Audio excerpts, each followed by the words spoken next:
Inanunsyo nga po mismo ng Denver Nuggets na hindi nila papayagan na bigla-biglang humingi ng buyout si Jonas Valanciunas sa kanilang team, gayong sumang-ayon rin naman dito ang dating kupunan na Sacramento Kings sa isang trade. Kaya kahit hindi man ito gustuhin ni Valanciunas sa nangyari, wala rin naman siya ditong magagawa kundi sundin ang nakalagay sa kontrata. Sa madaling salita, tuloy pa rin ang Twin Tower ng Denver Nuggets next year. Ibig sabihin, magkakaroon sila ng isang mas legit backup big man kumpara kay DeAndre Jordan.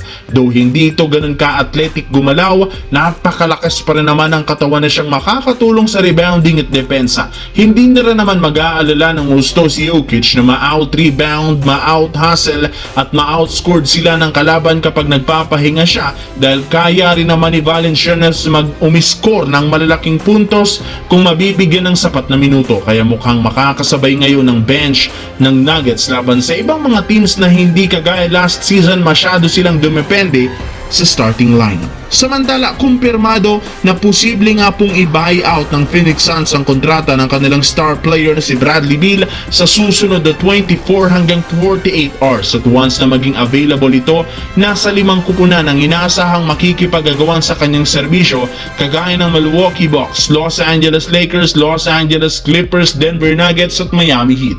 Siyempre, since ayaw ni Beal i-waive ang kanyang no-trade clause, wala ngang kakayahan ng front office ng Suns na i-trade ito sa ibang kupunan, kaya no choice ang team kundi i-buyout na lang upang tuluyan siyang mawala sa lineup. At sa 5 kupunan, nabanggit natin kanina, ang Los Angeles Lakers pa rin ang may pinakamalaking chance ang makuha ito, since eto nga mismo ang nagsabi na gusto niyang maglaro sa Lakers noon pa. Bali, hindi rin naman ganun kataasan ang kukunin nitong sweldo, dahil posibleng abutin na lang sa veteran minimum ang kanyang kontrata ngayong off-season. Kaya makakatipid talaga sa kanyang Los Angeles Lakers sa pagkakaroon na nila ng isa pang scorer na posibleng mangyari at posibleng manggaling sa kanilang bench.